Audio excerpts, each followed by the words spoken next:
guys, it's Linzy and McKayla back for week 2. Just to recap what we talked about last week, we're doing our first out-of-state hunt. So we talked a little bit about our app strategy and getting that experience that we want to have in the next few years, and McKayla's going to talk a little bit more about that. Yeah, so going into this year and in the coming years, we want to build an app strategy for ideally the next 3 to 5 years at least, maybe even beyond 5 years. But we wanted to walk you through kind of what that looks like using our draw odds system and all the data that we have there. So we'll walk you guys through just a quick demo of how we're kind of planning out maybe what the next couple of years looks like, along with trying to get a hunt out of state this year. All right, so the first thing you'll do is obviously just go to goHUNT.com. It'll take you to our homepage.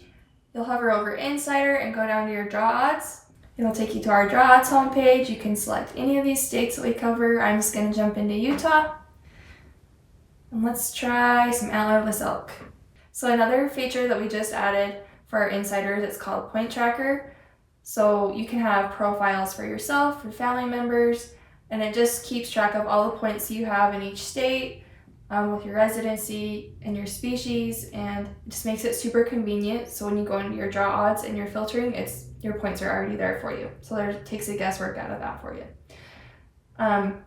So you'll see I have 1 point, not very many antlerless elk points, but you can select a draw odds range, which just means, okay, I want to see what hunts I have at least a 50% chance of drawing with 1 point.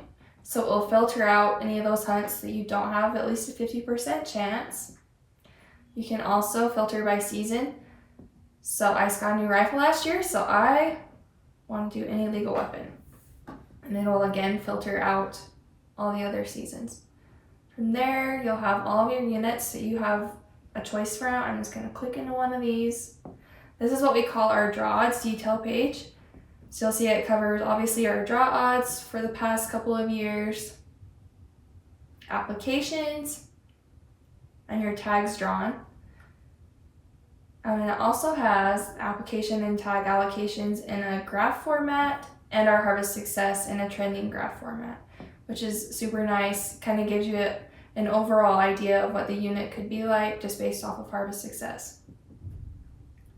So a good way to kind of plan out your upcoming application strategies for the next couple years is to see what the draw odds at your point level were for the previous year, how many applicants were at your point level, so kind of how many people you're competing for that tag with, and also how many tags were drawn at that point level in the previous year.